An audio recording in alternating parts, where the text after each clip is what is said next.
Os nomes aqui só servem para jogar mais luz, que podem ser desafios, podem ser provocações, podem ser possibilidades, oportunidades.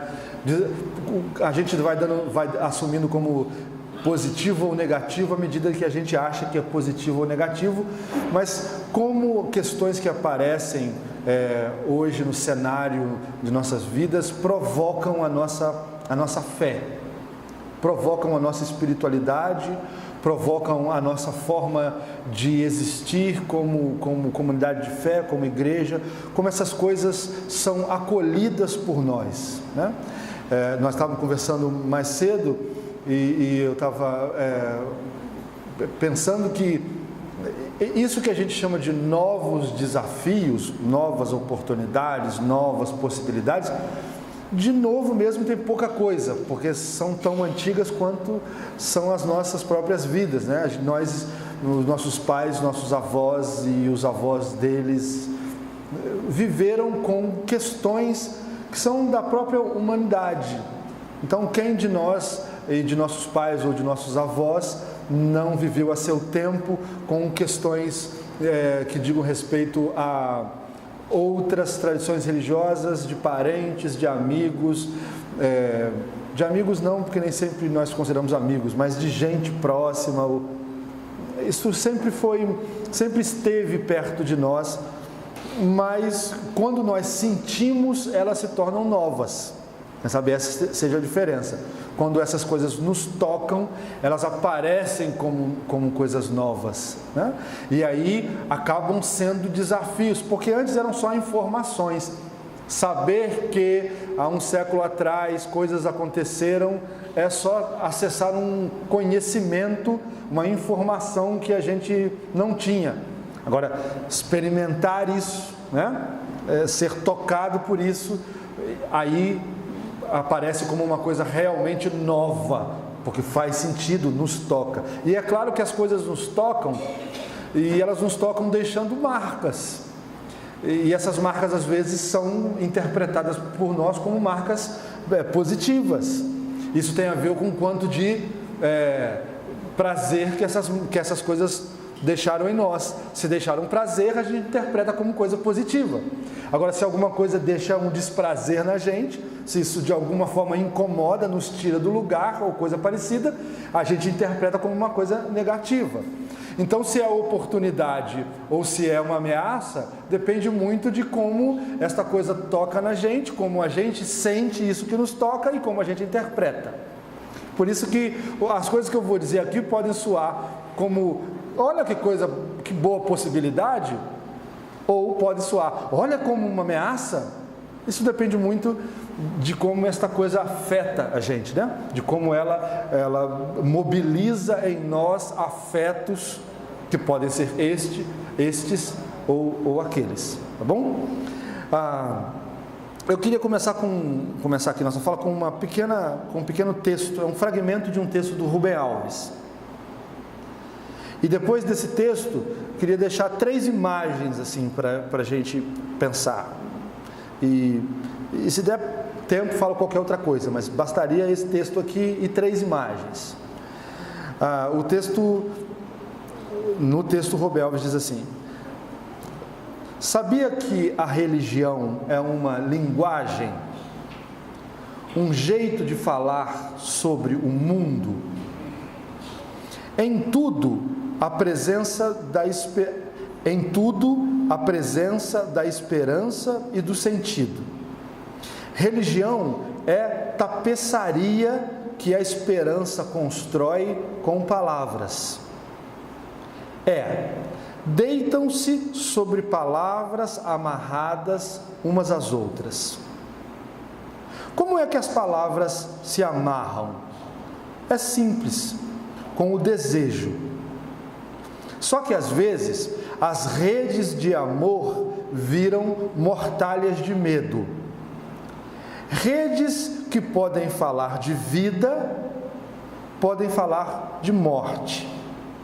E tudo se fez com as palavras e o desejo. Por isso, para se entender a religião, é necessário entender o caminho da linguagem. porque só dessa maneira a gente consegue entender palavras e desejos. Então, eu disse que eu queria deixar três imagens. A primeira imagem é essa que o próprio Rubem Alves sugere, a ideia da rede. E note que ele diz: religião é construída de linguagem, é construída de palavras, e com as palavras se faz uma rede.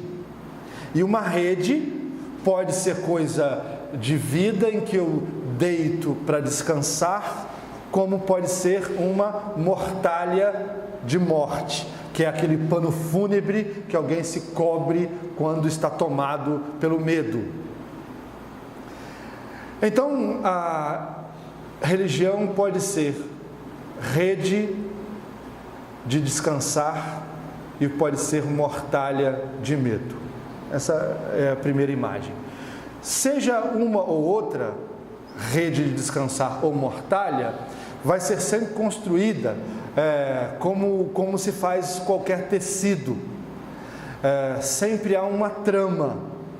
Certamente vocês já viram um tecido qualquer quando construído. Ele, se olhado pelo avesso, sobretudo os tecidos feitos de forma artesanal, se você olha pelo avesso, você vê claramente a trama de um tecido. Um tecido quase sempre é reconhecido assim. Eu olho para a camisa de alguém e ali vejo aquela peça bem feita, toda acabada, quase não há, se bem cuidada, não haverá qualquer defeito se eu olho o tecido vendo-o de fora. Mas se quero conhecer os caminhos de um tecido, eu tenho que ir à trama do tecido. Por isso eu tenho que olhar no avesso. E olhando do avesso, eu vou enxergar de fato como que os fios vão se entrecruzando, como que um fio e outro vão se entrelaçando, fazendo essa peça que eu, olhando de fora, acho que é perfeita. Quando eu vejo de dentro, eu passo a observar onde estão os nós, onde arrebentou, onde a linha falhou, onde o defeito foi colocado, se a pessoa que costurou tinha o domínio bem dominado. Se o defeito aparece para fora, ela dá um ponto maior, ela puxa mais o fio até que o defeito apareça para dentro. Tomando essa ideia da trama e levando até a rede de descansar a cabeça e a rede, a mortalha do medo, então claramente se pode perceber de que uma e outra são tecidos costurados pela mesma coisa, que é a linguagem. São tecidos que têm fios. As palavras são os fios que vão se ligando uma à outra e no fundo, fazendo esse negócio que a gente conhece. Então guarde isso, porque essa imagem vai ser muito cara a essa conversa aqui. Religião é feita de linguagem, religião é trama, é palavras entrelaçadas que podem ser rede de descansar a cabeça e podem ser mortalhas de morte. Essa é a primeira. A segunda imagem não é uma imagem assim pictórica, não é uma imagem física, mas são duas palavras, duas ideias. Uma ideia é a ideia que a gente deu nome a ela de certeza, e a outra é a que a gente deu o nome de incerteza. Essas são palavras que a gente usa muito, sobretudo no ambiente da religião. Falamos muito de certeza e falamos muito de incerteza. Geralmente, nós aplicamos a palavra certeza quando falamos da nossa religião, porque ela expressa certeza sobre coisas importantes. Então, há muitas certezas na nossa religião e muitas incertezas na religião alheia, porque é exatamente o lugar onde se expressa o erro, onde se expressa o demônio, e o demônio é o pai da mentira, portanto das incertezas. Então, certeza e incerteza. A certeza é muitas vezes interpretada por nós como sendo a expressão, portanto, da fé verdadeira. E a incerteza da fé equivocada, do erro, daquilo que não presta, daquilo que é artimanha. Então, mortalha, rede de dormir ou mortalha, certeza ou incerteza. E a terceira expressão, que também não é uma imagem, mas são duas categorias agora da teologia cristã, são palavras difíceis que a teologia cristã criou para poder falar de duas maneiras de fazer teologia. A primeira é teologia apofática e a segunda é teologia catafática. Coisas que não estão no nosso vocabulário comum, né? Mas que tem lá o seu sentido histórico. Teologia apofática teologia catafática é uma teologia que se prima por falar. Sabe quando você passa numa livraria e aí tem um livro lá chamado Manual de Teologia Sistemática, e aí ele tem 1.500 páginas e uma letrinha miúda, e ele tem escrito, não tem uma imagenzinha, não tem uma ilustração, é só texto, da primeira à última página, e ele fala tudo sobre tudo. Se você ler com atenção aquilo ali, você conhece qualquer coisa sobre o mistério da fé. Ele descortina o mundo para ti. Todas as informações necessárias estão naquele livro. A sensação é assim: agora não preciso de mais nada. Tive dúvida, leio o livro de teologia sistemática. Está tudo esclarecido. A teologia catafática, portanto, é esse tipo de teologia que se desenvolveu no cristianismo, que acabou acreditando que a gente dá conta de tudo ao falar sobre as coisas. Que boa teologia é aquela que consegue dar o maior número de certezas para as pessoas. Então não deixa nada sem ser dito, porque não dizer seria ter incertezas. E se a gente tem incerteza, está no erro. Então o negócio é a gente dizer muito sobre Deus, muito sobre as pessoas, muito sobre religião, muito sobre tudo. Quanto mais a gente diz, mais carregado de certezas a gente está, e portanto mais perto do que é certo nós estamos. E nós ainda dizemos assim: porque basta conhecer a verdade e nós seremos libertos. E aqui conhecer a verdade é sinônimo de entrar em contato com muitas certezas.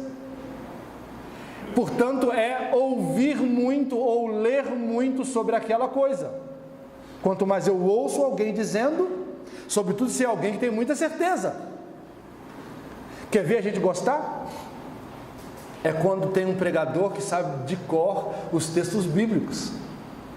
E ele sapeca um atrás do outro, assim, vai dizendo, começa falando de Gênesis, vai para Apocalipse, passa em Levítico e sapeca um Salmo, vai no Evangelho, e ele vai falando os textos assim, como quem estivesse falando de qualquer coisa.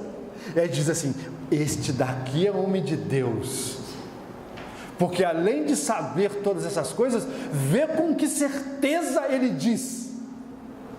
Porque não é admissível que, afinal de contas, um pregador em algum momento diga que ele tem alguma incerteza, porque um homem de Deus não sobe ao púlpito tendo incertezas. Ele está ali como pregador do Evangelho para dizer certezas, e dizer as certezas de forma mais eloquente possível, e usando quanto mais afirmações daquelas definitivas ele puder utilizar. Então, olha, a teologia catafática é esse tipo de teologia, a teologia que diz muito sobre todas as coisas de forma eloquente, de tal maneira que não sobe nem tempo de você respirar onde está, que você vai engolindo um texto atrás do outro, e aquilo não te dá tempo de pensar. Claro, quando não dá tempo de respirar, né? Não tem tempo de respirar, para de oxigenar o cérebro, e você para de pensar, fica burro e acredita em tudo. Esse é o mecanismo, entende? Exatamente assim, tem um mecanismo que ele é tanto performático, quanto ele é neurológico, que o negócio vai funcionando de verdade. E, por outro lado, tem uma teologia chamada teologia apofática, que os cristãos, homens e mulheres, também pensaram nela desde que o cristianismo é cristianismo, assim como a teologia catafática. A teologia apofática, ela acredita menos na capacidade de dizer todas as coisas. Ela acredita mais na necessidade de ouvir todas as coisas. Menos na necessidade de explicar todas as coisas. E mais na necessidade de deixar-se atravessar pelas coisas. Porque diante de alguma coisa que está diante de mim, eu posso paralisar esta coisa para explicar o que é, ou isso pode passar por mim me atravessando. Mesmo na língua portuguesa, quando a gente fala assim, quando a gente fala de vou fazer uma experiência, essa expressão pode ser interpretada de duas maneiras, pelo menos. Imaginemos que alguém está lá no colégio ou na faculdade de biologia, você vou fazer uma experiência. Essa pessoa pode estar dizendo que ela vai até o laboratório, vai lá no anatômico, vai pegar uma peça é um cadáver, e vai estudar, sei lá, vai estudar musculatura, vai estudar ossatura, vai estudar alguma coisa, vai fazer uma experiência. Vai pegar elementos químicos, vai manipular elementos químicos para descobrir isso e aquilo, vai fazer uma experiência. Isto é uma possibilidade de interpretação. A outra, que está ligada à experiência, que está de fato na raiz dessa palavra, é completamente diferente disto, que é eu manipulando alguma coisa fora de mim. Outra possibilidade de experiência é aquela que junta três palavrinhas: ex, peri e ência. Ex é alguma coisa que vem desde fora, né? O que está fora não é ex, né? Não é do meu interior, é do meu exterior, uma coisa de fora. Peri é atravessar. Então é uma coisa que atravessa desde fora a minha ência, o meu ser, o meu ente.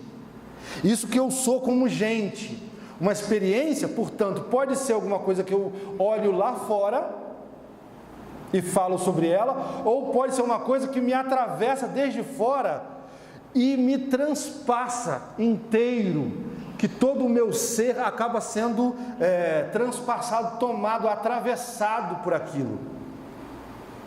E aí, essas duas possibilidades de pensar a experiência acabam gerando dois tipos de teologia. É uma teologia catafática, é muito mais uma teologia do experimento, como quem vai no laboratório fazer uma experiência.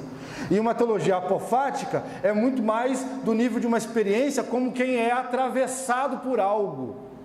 Estou me lembrando aqui do livro de Santa Teresa d'Ávila, Castelo Interior ou Moradas, quando ela descreve a grande experiência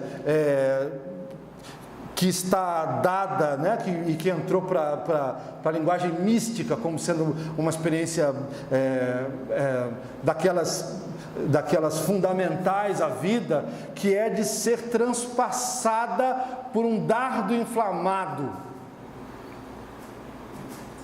Bem, essa linguagem é uma linguagem que não se verifica no laboratório. Esta é uma linguagem de interioridade.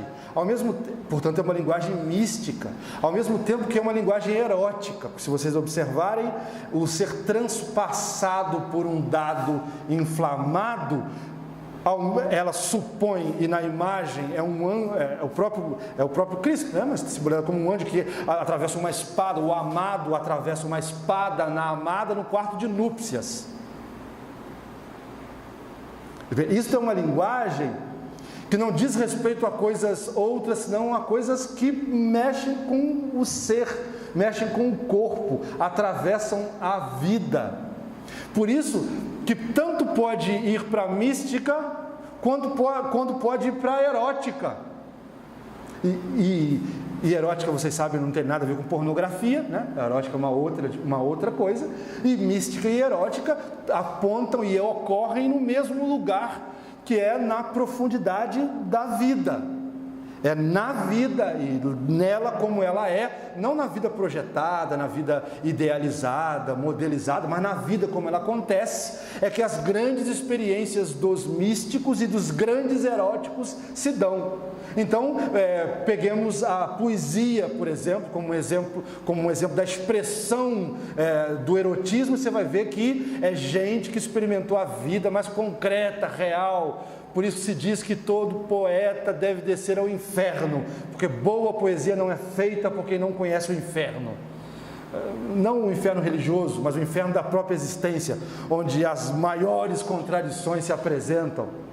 Como um místico, geralmente nunca poderá ser colocado com facilidade num altar, sendo canonizado, porque um místico é gente de vida contraditória, é gente que não cabe nos ditames, na coisa regrada, é alguém que não cabe naquilo que se pode esperar como alguém, sei lá, de boa índole, assim, ou que corresponda aos ideais religiosos, os mais costumeiros. Então, deixa eu arrumar aqui o que nós falamos até esse momento. Lembrando da fala do Rubem Alves, religião é coisa que constrói na linguagem, tá? Nós vamos tecendo com as palavras, que são os fios, um tecido. A gente pode olhar esse tecido de fora ou pode olhar o tecido de dentro. Religião, portanto, diz lá o Rubem Alves, pode ser ou rede de descansar a cabeça ou mortalha de medo. Religião pode ser do tipo da religião das certezas ou das incertezas. E religião pode ser do tipo catafática, que aposta em falar tudo, e pode ser do tipo apofática. Deixe-me dizer, essas três imagens, nós vamos capturar delas o que nós quisermos, eu vou arriscar dizer aqui, dependendo de como nós interpretamos a ideia de experiência. Não só a minha experiência, a sua, mas como nós entendemos, inclusive, a experiência do outro. Se eu perguntasse a vocês assim, a sua religião é o quê? É rede de dormir ou mortalha? O que vocês responderiam para mim? Rede de dormir, possivelmente, né? A certeza está onde? Ou melhor, na sua religião se expressa o quê? Certeza ou incertezas? Se nós pensássemos no cristianismo de forma geral, nós diríamos assim, certezas. Nossa religião é uma religião, portanto, de certezas, é uma religião possivelmente que fala mesmo as coisas. A gente diz para as pessoas assim, tem que dizer a verdade mesmo. E mesmo que doa, verdade é coisa para ser dita. E mesmo que não fale mais comigo, tem que dizer a verdade. Vai para o inferno mesmo. Tem que ficar, é melhor descer quadrado para o inferno, né? Subir quadrado para o céu do que descer rolando para o inferno. Não é assim? É um negócio mais ou menos isso aí. Agora, isso daqui nós estamos falando porque nós aplicamos para a nossa experiência de religião, aplicamos para a nossa noção de religião, nós reclamamos para nós uma experiência verdadeira. É porque nós fomos possivelmente em algum momento tão tocados,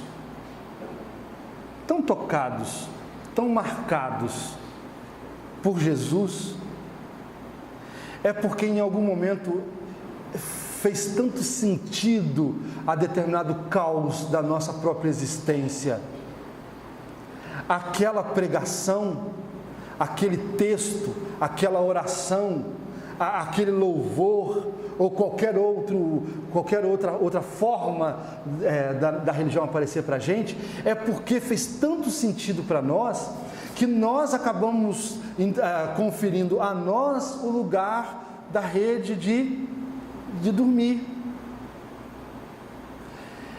o lugar da certeza. E aí, o que nós queremos fazer? Nós queremos dizer para as pessoas, porque as coisas são construídas de palavra, de linguagem, e aí a gente quer dizer para as pessoas, e aí a gente começa a dizer para as pessoas essa coisa boa que aconteceu com a gente. A gente começa a testemunhar aquela coisa fantástica que mudou um momento de vida que era tão ruim numa outra coisa, que fez sentido, que arrumou as coisas, e a gente começa a comunicar isso, entusiasmado por fazer isso. Acontece que a mesma generosidade que nós temos para falar da experiência que foi tão fundamental a nós não empregamos com relação aos outros. Vai nos dizendo o seguinte, que experiência verdadeira é uma só. E sendo uma só, acontece num lugar só. E acontecendo num lugar só, tem que produzir o mesmo efeito. O que passar disso é experiência falsa. E com esse tipo de generosidade por nossa própria experiência e por falta de generosidade com a experiência alheia, nós vamos dividindo o mundo entre certeza e incerteza. Nós vamos cobrindo o nosso corpo com a rede de descansar a cabeça e cobrindo o corpo alheio com a mortalha de medo. Nós vamos dizendo sobre nós a melhor coisa a ser dita e a pior coisa a ser dita sobre os outros. Religião é a coisa que se constrói com palavra. É nós que damos nome às coisas. Nós que nomeamos as coisas. E é impressionante, de novo, como somos tão generosos ao nomear aquilo que vem de nossas experiências e como somos por vezes tão mesquinhos em nomear de forma pejorativa aquilo que vem das experiências alheias. Então, como dizia, eu não precisaria dizer tantas outras coisas, porque eu acho que essas três imagens de alguma forma podem ser capturadas por nós e elas têm todo o poder de trabalhando junto com as ideias que cada um já tem aí e construindo alguma coisa. Então, essa é a minha proposta. Capture uma dessas coisas aqui, deixe que ela entre e case com outras que já estão aí e essas coisas juntas vão produzindo ideias. Mas enquanto isso vai acontecendo, há três formas de lidar com diversidade religiosa. E eu quero fazer uma separação, o Márcio estava fazendo há pouco, quando a gente fala, porque nem sempre estão claras essas expressões, o que é diálogo interreligioso, o que é ecumenismo.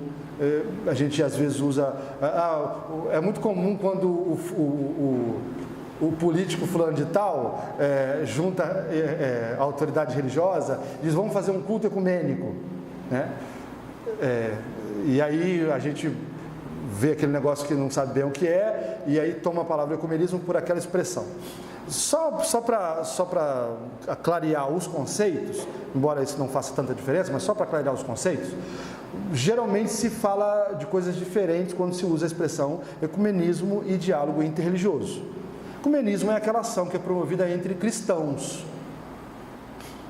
das suas mais diversas expressões. O cristianismo é um guarda-chuva grande, que tem ao menos 3 grandes tradições debaixo dele, e essas tradições têm uma série de outras tradições, outras famílias, né? Há 3 grandes tradições, a tradição católica, a tradição oriental e a tradição protestante, chamada católica romana, porque a palavra católica identifica todos nós cristãos, mas católicos romanos, orientais ou ortodoxos e protestantes. Cada uma dessas expressões tem a sua própria história. Então, qualquer ação que nos leva ao encontro de pessoas que confessam a fé cristã, seja de qualquer tradição ou de qualquer família dentro dessas tradições, isso é chamado de ecumenismo. E toda relação entre cristianismos e outras religiões é chamada de diálogo interreligioso. Essa é a forma mais clássica de fazer a separação dessas coisas. Mas a separação é só didática, né? Pouco importa, na verdade, aqui para o que eu quero dizer, fazer essa distinção. Porque, de fato, quem começa fazendo distinção, termina fazendo distinção. Quem começa fazendo distinção vai sempre terminar fazendo distinção. Porque a distinção vai ser o mais importante. E quem fica ficcionado em distinção é porque tem muito apego por identidade. E quem sabe seja esse o grande entrave para o diálogo fraterno entre as diferenças. Que aqui nesse caso hoje é a diferença religiosa, mas podemos pegar isso e colocar para qualquer diferença. O grande entrave para o acolhimento fraterno das diferenças, das ideias diferentes e das pessoas diferentes é uma certa fixação nesse elemento da identidade. Mas é uma noção de identidade que já está um pouco, digamos, até vencida do ponto de vista de quem pensa sobre essas coisas. É a identidade como aquela personalidade bem definida que alguém chega na sua maturidade, sabe? Identidade como sendo aquele estado da sua vida quando de fato as coisas estão prontas e não podem ser mais mexidas. Identidade como coisa fixa. Quando você pergunta sobre a identidade, tem as denominações gostam de fazer esse negócio, né? Congresso de identidade doutrinária, identidade denominacional. Quais são as coisas que fazem com que nós sejamos isso e não aquilo? Quais são as coisas, portanto, o que não está dito, né? O que é que faz com que a gente seja melhor do que os outros? Porque se eu quero buscar a minha identidade, se eu vou atrás da minha identidade, e não quero que me confundam, por favor, com os outros. Se está tão clara essa necessidade de fazer distinção, é porque eu estou dizendo que a minha identidade me faz, portanto, melhor do que a outra pessoa. E nessa busca de identidade, nós vamos nos mirando numa coisa que não tem abertura à diferença. Ao contrário, que vê na diferença, primeiro, a própria expressão do equívoco, do erro, das incertezas, e depois que vê na diferença o próprio desafio, porque se a gente passa a conviver muito com esse negócio das diferenças, o que acontece? A gente vai deixando de ter o zelo pela identidade verdadeira, porque como é que eu vou conviver com uma pessoa diferente sem relativizar aquela minha verdade que eu preciso dizer para as pessoas, mesmo que seja colocado de goela abaixo? Então a gente diz assim: diálogo e anúncio não combinam. Como que eu vou fazer diálogo? Como que eu vou botar na mesma mesa diálogo e anúncio? Se anúncio significa exatamente ter que dizer o erro das pessoas e a verdade que eu trago a elas, como é que eu vou dialogar se eu tenho que dizer para o outro: você está errado e me desculpe, meu amigo, eu estou certo? Parece que isso não possibilita a lógica do diálogo. Mas isso tudo depende dessa noção de identidade que acredita mesmo que as coisas são fixas, que não mudam, que a gente não deixa um pouco da gente com o outro quando passa pela vida dele e não traz um pouco do outro quando a gente parte da vida dele. Só é possível acreditar nessa noção de identidade fixa quando a gente deixou de perceber que a vida, ela vai se construindo ao longo da história e a gente vai trazendo das experiências que a gente vive bocados de coisas. Bocado de coisas. A gente traz um bocado de cá, um bocado de lá, passa com alguém, deixa também e vai fazendo essa troca. E a nossa identidade vai sendo construída, desconstruída, reconstruída ao longo da história. Ah, mas isso daí é até bonito para dizer, mas não tem nada a ver com o Evangelho. Mas como não? Como não? Deixe-me dizer, se o Mestre, o nosso Senhor Jesus Cristo, muda um tanto da sua identidade ao passar por um encontro com uma mulher que ele julga menor do que ele e que promove ao Mestre uma experiência de conversão, como é que isso não vai valer para nós? Vocês lembram de Jesus, no encontro com aquela mulher cananeia, Sirofenícia, e Jesus está lá em qualquer situação que seja, e a mulher chega para ele e faz um pedido, e ele deságua na mulher um certo ranço, que pelo jeito ainda habitava no coração daquele homem. Porque deixa-me dizer, se a gente quiser ser ortodoxo do ponto de vista da fé, ah não, eu quero ser ortodoxo, eu quero ser um crente ortodoxo, então deixa-me dizer, tem que acreditar de que o Senhor, o nosso Salvador, era carregado de todas as potencialidades de erro,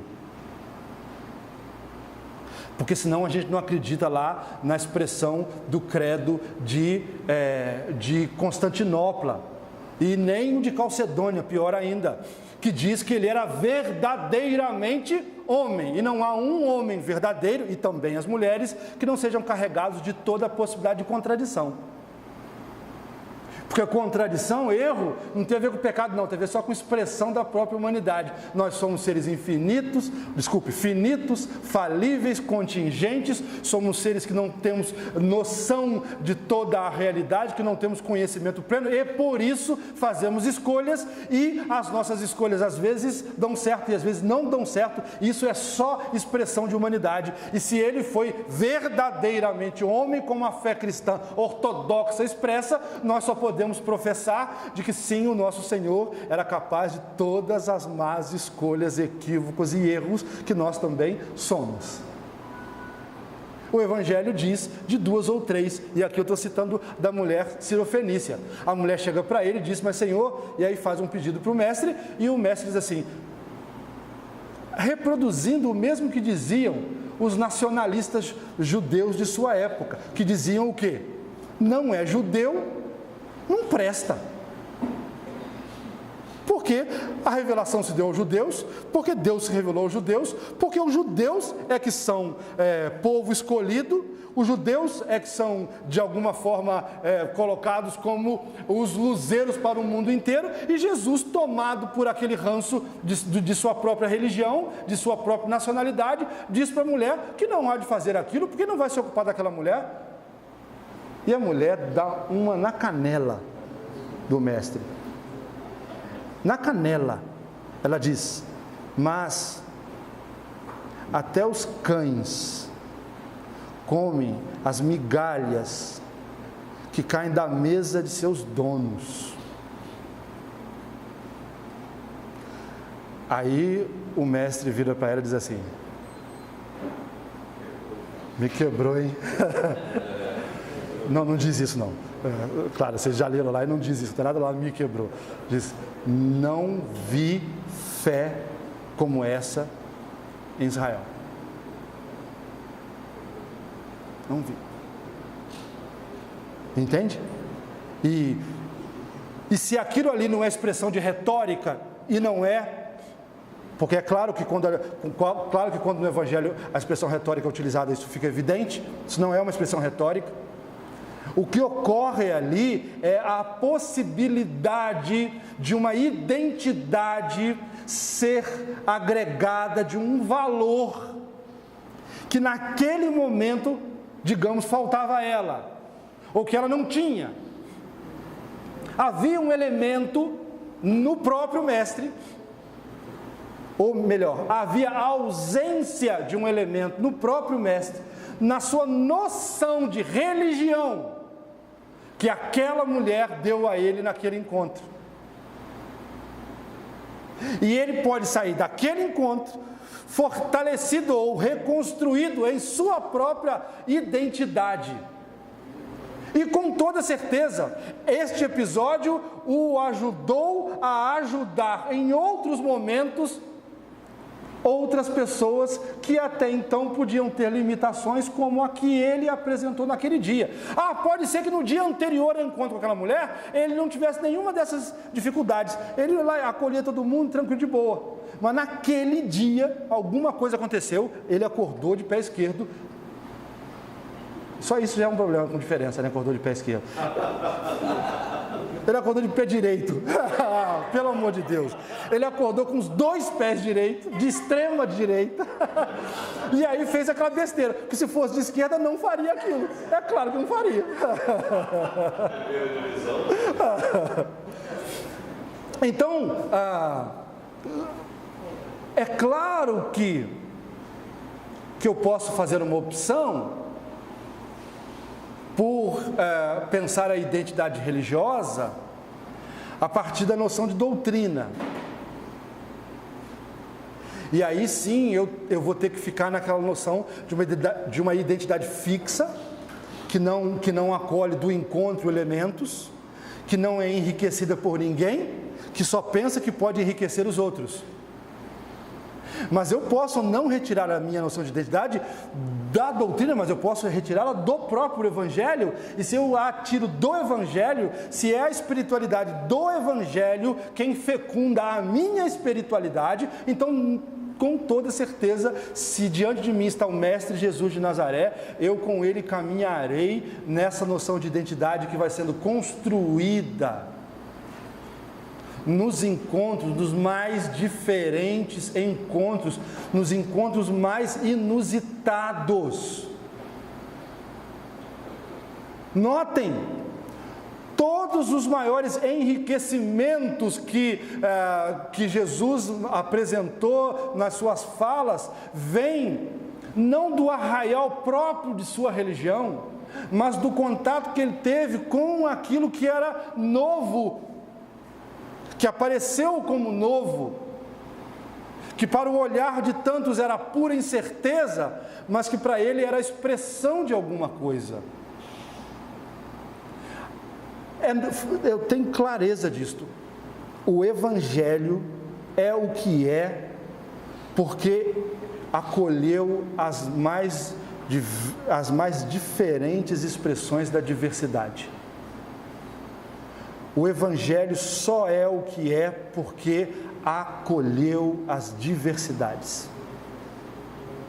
Sem as diversidades, o Evangelho não seria outra coisa senão a reprodução de um discurso religioso capaz de produzir morte, como os da época de Jesus, como os de nossa época. É exatamente no acolhimento das diversidades que o cristianismo ganhou a potência que lhe é própria. E deixe-me dizer, é exatamente quando este mesmo cristianismo se negou e se nega às diversidades que ele se afunda nas maiores contradições que ele é capaz de testemunhar a este mundo.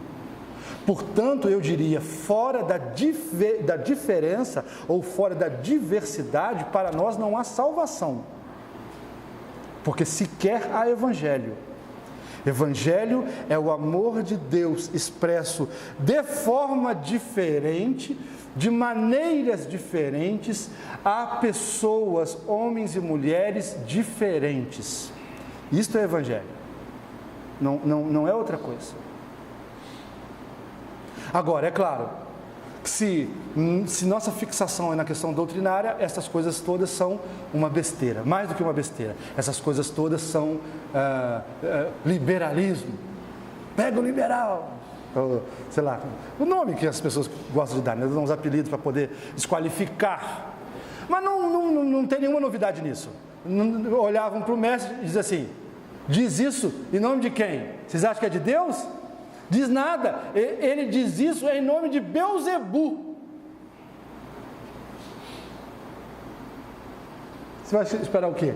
De gente que constrói identidade de forma fixa, grudada na doutrina. Você espera o quê? Vai esperar recorrer a Beelzebu para a própria salvação. Precisa de usar o argumento Beelzebu para se colocar no pedestal das certezas. Imagina se vai querer uma coisa diferente dessa. Não há de ter qualquer coisa diferente. Então, assim, o que eu quero de fato dizer com isso? Que Deus é só o apelido que nós damos ao mistério de todas as coisas. É só o apelido que nós damos. Deus é o apelido que nós damos ao mistério das coisas que sustentam tudo o que nós sentimos e o que não sentimos, tudo o que vemos e não vemos, tudo o que acreditamos e não acreditamos. Deus é só um apelido entre um punhado de outros apelidos. É um ajuntamento de apelidos que as pessoas vão dando aqui e acolá a esta experiência que confere sentido à vida das pessoas.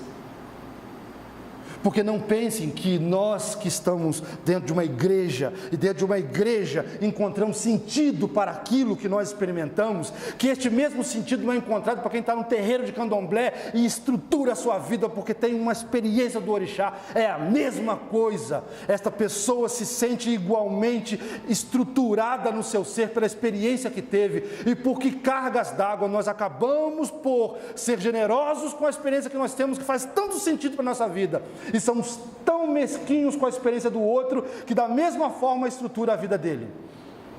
Por que cargas d'água? Porque nós fixamos uma identidade baseada em doutrina, mas não baseada na vida do Evangelho, que a todos impulsiona. Se chamamos A, B, C ou D, ou se não chamamos, porque podemos simplesmente não chamar num silêncio respeitoso, que entende que só de chamar já se estabelece uma relação de objeto, ou não chamar porque não se consegue crer. Que dignidade há em não crer? Que dignidade há em uma pessoa que não crê? E não crê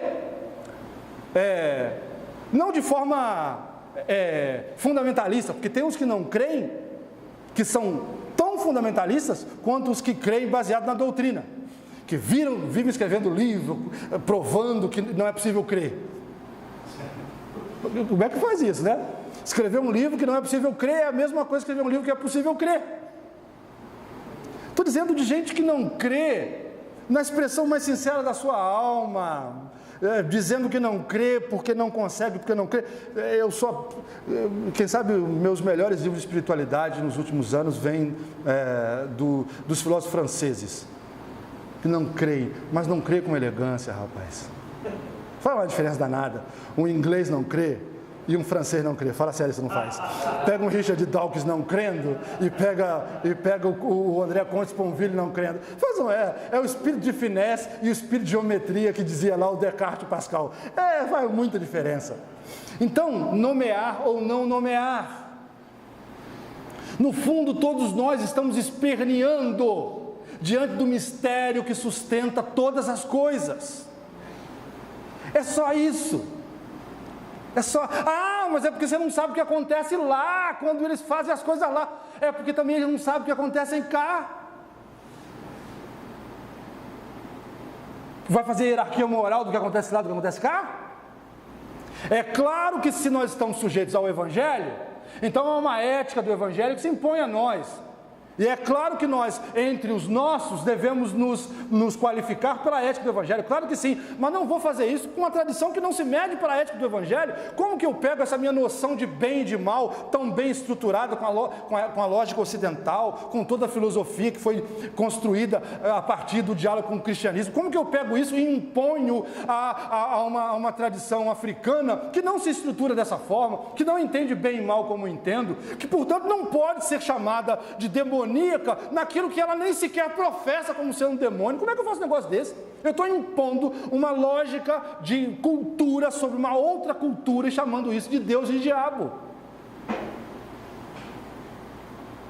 Não significa que o Evangelho não seja critério para as nossas ações éticas, espirituais, claro que é, mas para nós que nos confessamos cristãos. Para nós, claro que sim. Para os que não, não. Ah, mas isso é relativizar. Mas é claro que é. Tem alguma dúvida que é? Porque as coisas são relativas, sempre. As coisas são relativas às coisas que são. Então, eu estou falando aqui a vocês, e o que eu estou dizendo a vocês é relativo ao convite que recebi para estar falando para vocês. Simples assim. Eu não falaria se não fosse convidado. Entende? Porque há uma relação de relações. Portanto, as coisas são relativas. O que nós, desculpe, agora quase virou piada. O que nós preponderantemente fazemos é tornar universais as verdades que nós construímos no quintal de casa. A gente construiu nos fundos da igreja, lá, alguma coisa que afirmamos como doutrina, e aí não só a nós impusemos, mas a todos. Aquilo que é valor a nós, vivamos e morramos com toda a energia por elas. Entende? O Evangelho é poder de Deus. É o que eu acredito. Evangelho é poder de Deus. Então, eu tenho que viver o Evangelho nesta dimensão. Porque para mim ele é isto. Mas não vou impor esta mesma questão sobre o outro. Ao contrário, podemos fazer um negócio muito interessante, que é de aprender com o outro a sermos melhor aquilo que nós professamos.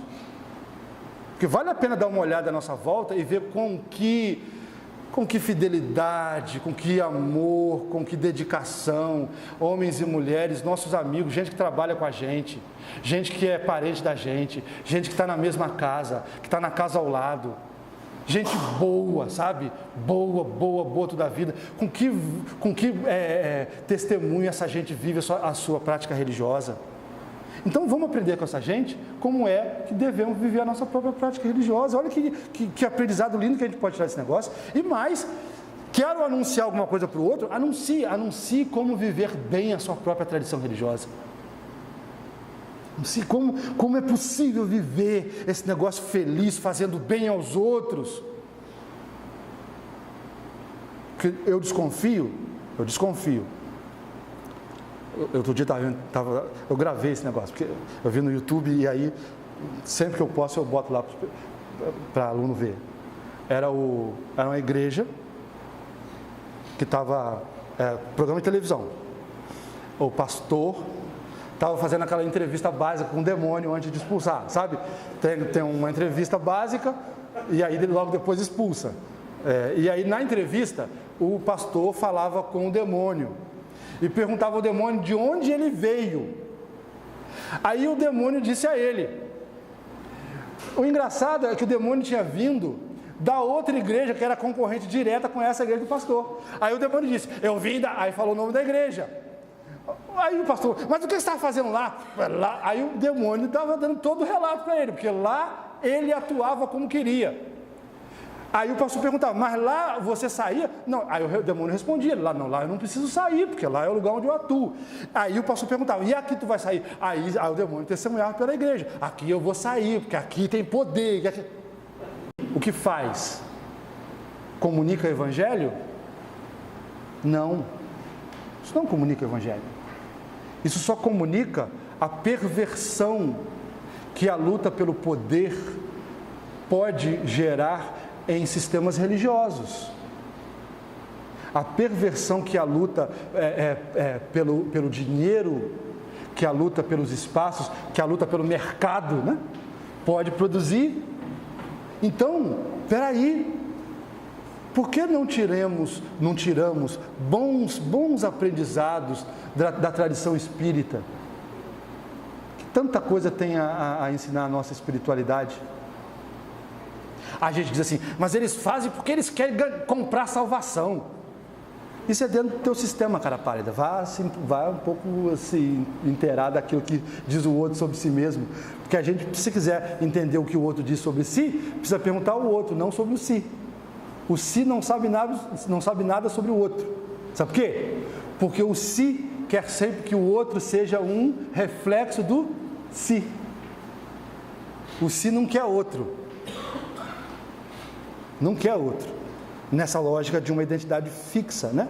Uma identidade imóvel.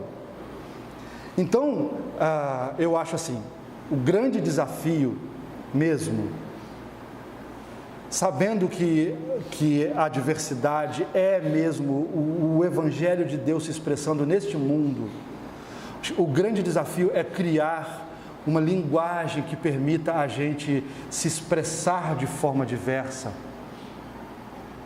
e acolher a diversidade. Porque nós não temos muita linguagem. A nossa linguagem, ela é muito dessa tradição da teologia catafática. E ela é uma linguagem da certeza. E de uma certeza que, para poder durar, tem que chamar todo o resto de engano. Então a gente não tem muitas palavras. Às vezes a gente tem até um sentimento com relação àquela pessoa diferente ou àquela situação diferente, mas aí a gente não consegue muito dizer, porque aquele sentimento, por vezes, não cabe numa palavra. Então a gente acha que criar um repertório de palavras. Nós quando nomeamos, né, esse mistério de todas as coisas de Deus, aprendemos com o Evangelho que o chamamos de Pai. Mas que coisa bonita quando a gente consegue desdobrar isso e dizer que Ele é Pai, mas também é Mãe. Sabe, com isso a gente torce a palavra, e a palavra torcida, né, retorcida, quebrada, ela consegue dizer coisas para além daquilo que é aquilo que é o possível, aquilo que é o autorizado. Então, como que a gente vai construindo uma espiritualidade a partir dessas palavras novas? Como a gente vai construindo uma espiritualidade da diversidade, uma espiritualidade do acolhimento da diferença? E isso não se faz, deixe-me dizer, aqui. Aqui é um lugar da gente esquentar as coisas. Sabe de onde isso acontece? Isso acontece na entrega às relações. Quando eu entrego o meu próprio corpo à entrega ao encontro dos outros corpos e dos corpos diferentes. Isso Jesus só aprendeu com a mulher porque ele estava no lugar onde a mulher estava.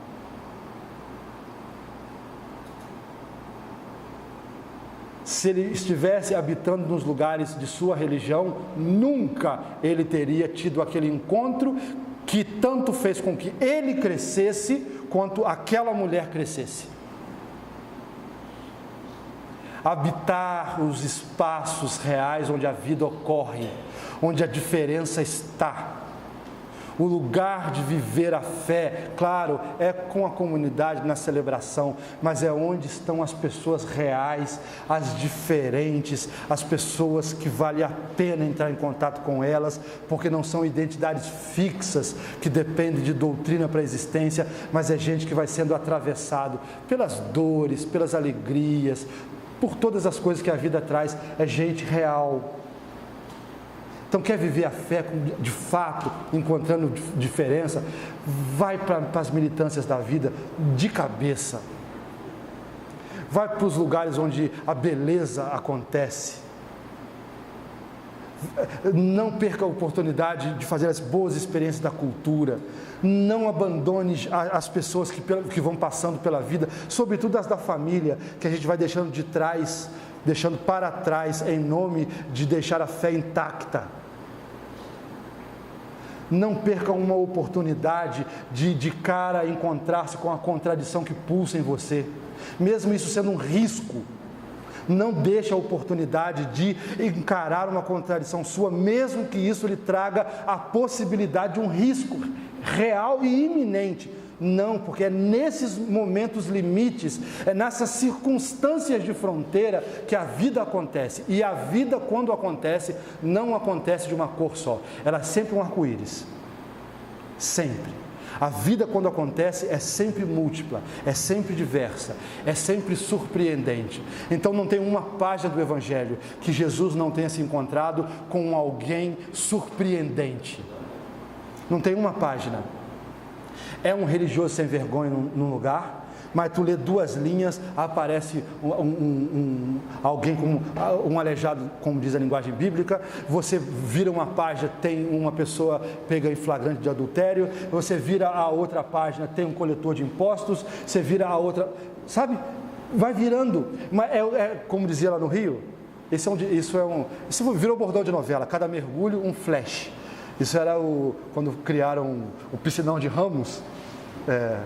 Dizia lá que o piscinão de Ramos era uma forma de manter os pobres da periferia e não irem para praia na Zona Sul. Aí criaram um piscinão numa lagoa horrível, numa ponta de Bahia, que é a Ramos. Aí fizeram lá um sistema de purificação de água e aí criaram esse bordão. Cada mergulho um flash. Quem está em Ramos está no melhor lugar do mundo.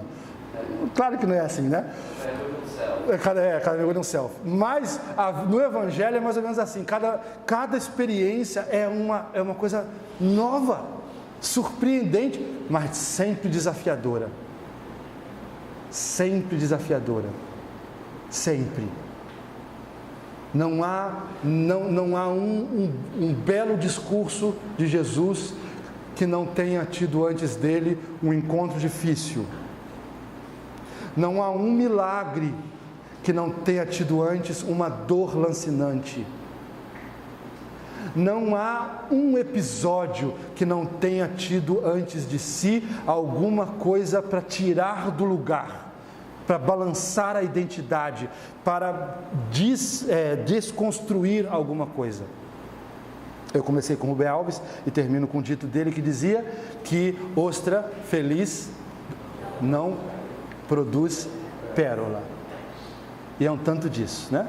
Ostra feliz, satisfeita, não produz pérola.